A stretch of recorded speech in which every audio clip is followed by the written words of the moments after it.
Clara Kessous, bonjour.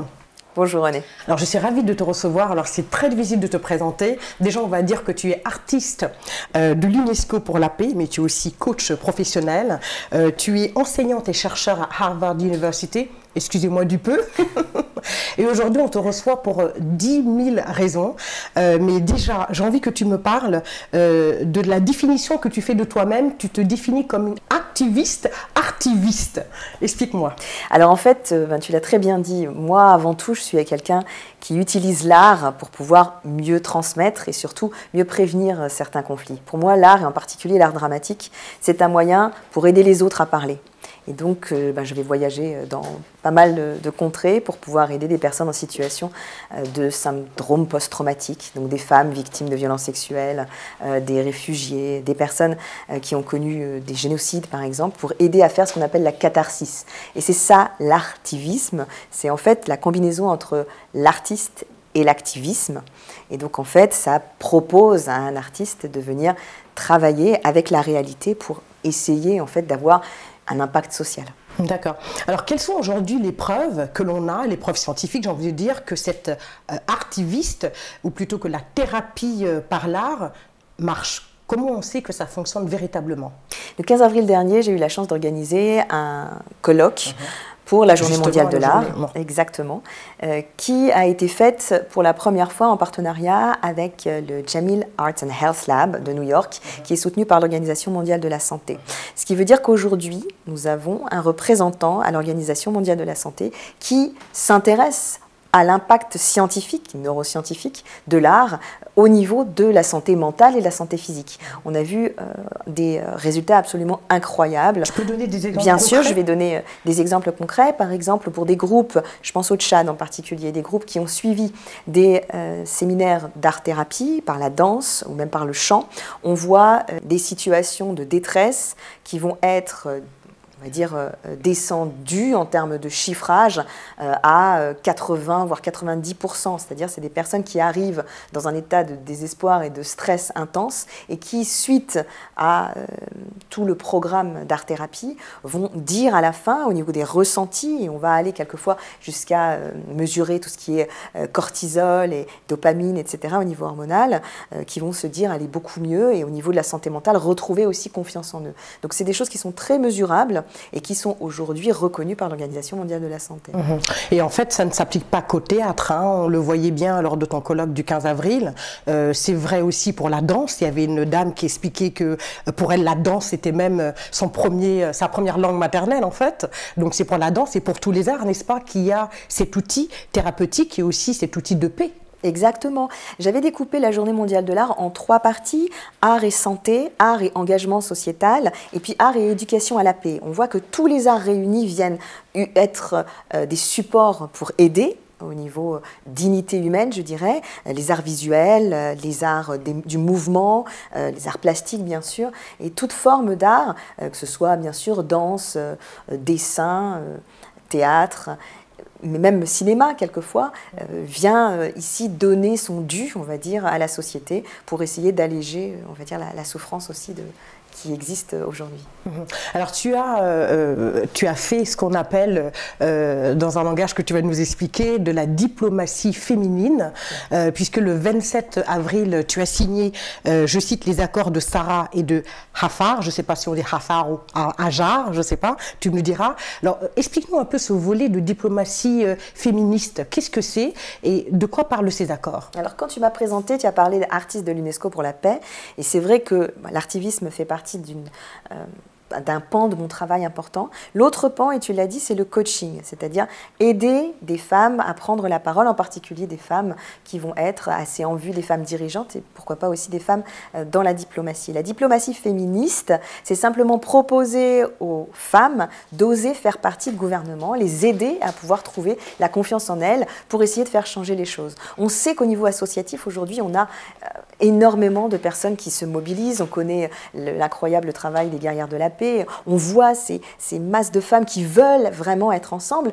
mais on n'arrivera véritablement à se faire entendre que si on réussit à pouvoir avoir des gouvernements qui acceptent de mieux en mieux des femmes au gouvernement. Donc la diplomatie féministe, c'est ça, c'est proposer en fait à des femmes de pouvoir devenir des rôles modèles, des femmes au gouvernement, qui enjoint d'autres femmes à pouvoir non seulement les suivre, mais à devenir également des symboles de protection des droits des femmes. C'est ce que je vais proposer le 27 avril. Il faut dire qu'il ne faut pas non seulement convaincre les hommes, mais les femmes elles-mêmes, puisqu'elles sont atteintes de ce que tu expliques très bien dans ton livre, du syndrome de l'imposteur. Exactement, c'est vrai que c'est un double travail, à la fois au niveau homme pour laisser la place à l'autre, c'est-à-dire être aux côtés des femmes. Je dis toujours, le combat des droits des femmes, ce n'est pas un combat de femmes, c'est un combat d'hommes et de femmes, c'est un combat qui touche l'humanité entière. Le combat de l'être humain. Le combat de l'être humain.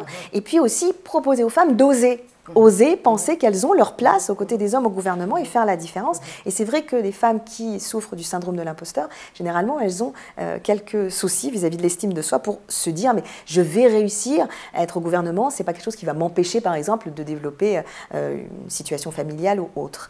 Le 27 avril, tu l'as dit, j'ai fait signer des accords que j'ai appelés les accords de Sarah et Hajar. En fait, tout le monde connaît les accords d'Abraham, qui se sont signés il n'y a pas très longtemps, mais qui se sont signés avec des hommes à la table de négociation d'un point de vue commercial.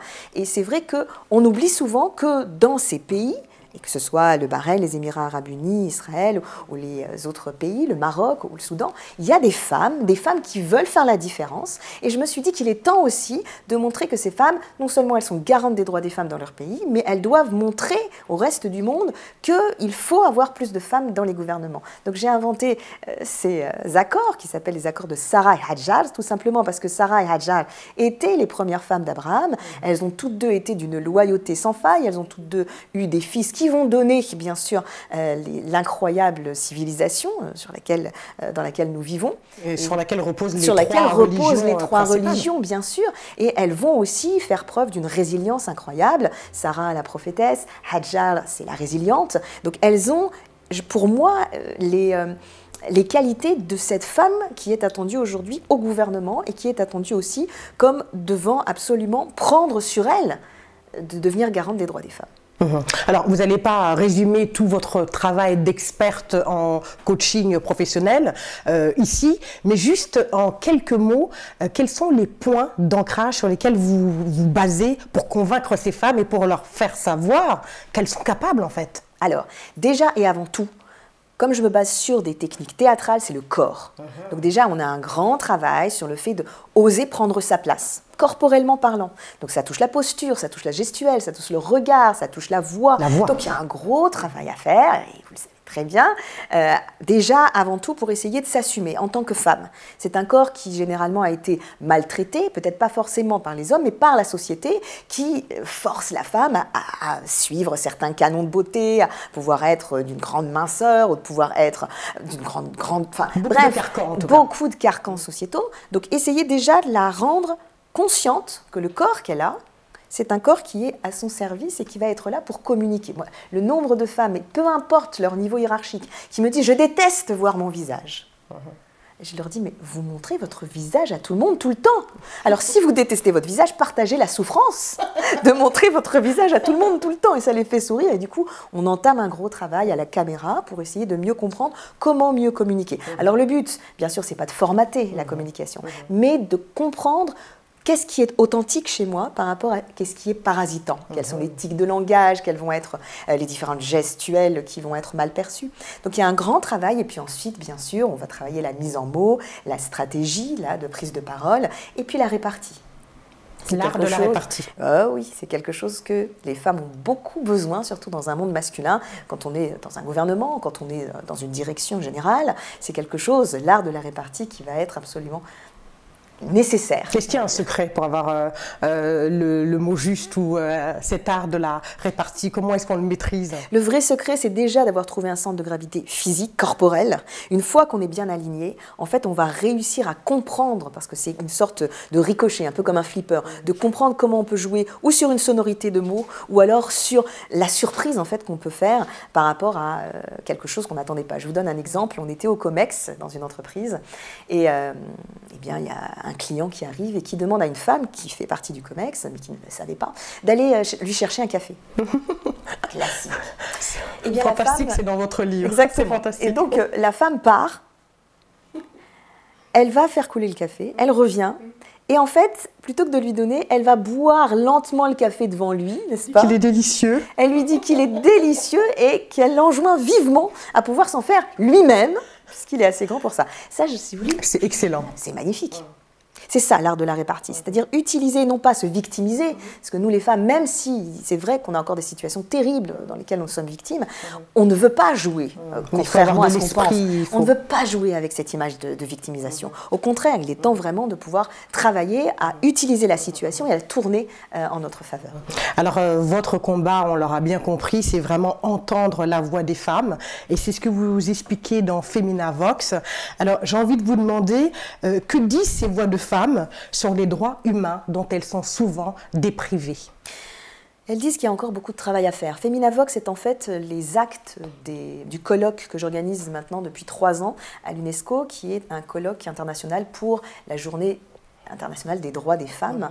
Donc vous avez des femmes du monde entier qui viennent et qui font entendre leur voix. On entend la question de l'avortement, on entend la question des femmes afghanes, on entend vraiment des témoignages terribles, des Congolaises bien entendu, on entend vraiment résonner en fait un seul visage, qui est un visage féminin, qui est en train de dire au monde, n'hésitez pas à vous lever pour nous.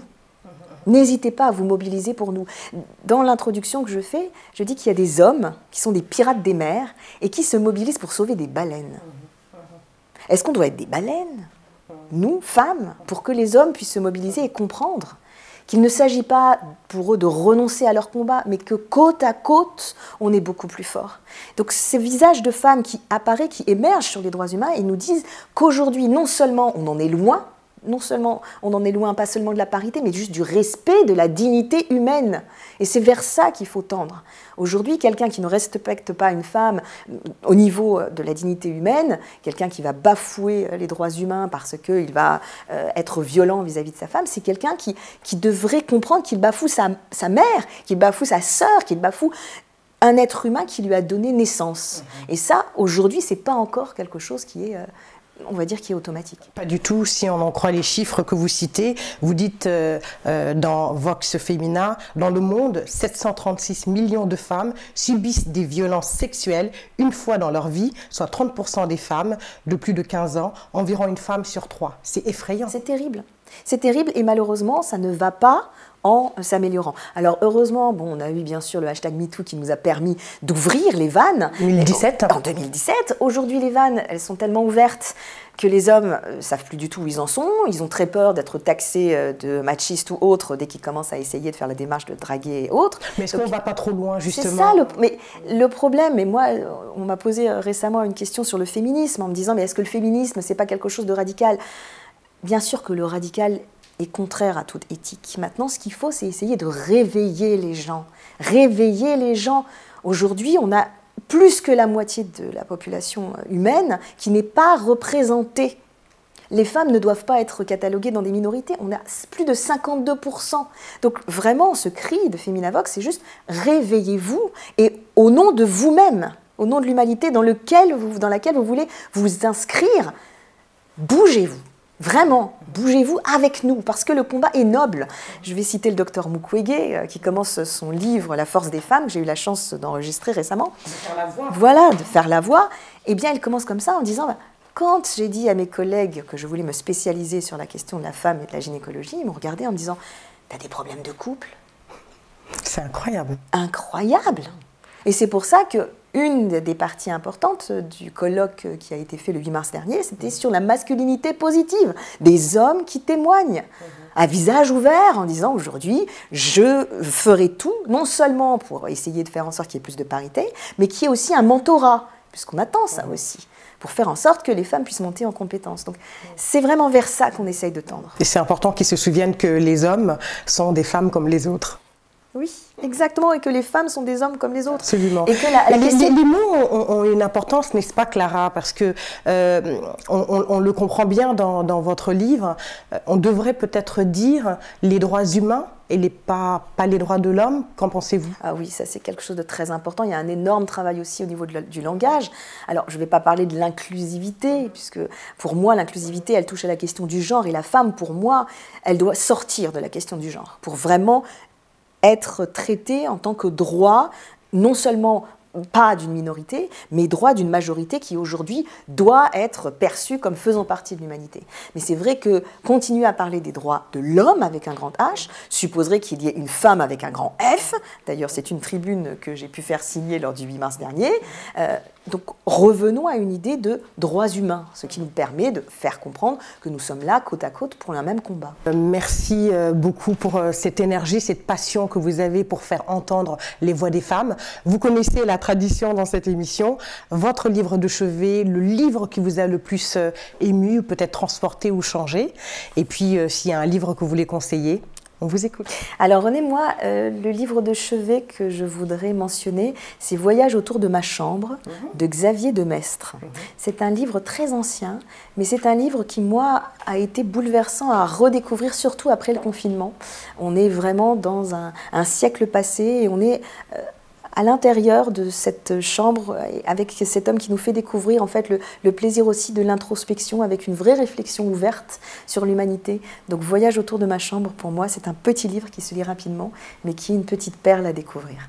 Merci beaucoup Clara. Kessous, ce sera le mot de la fin. Merci.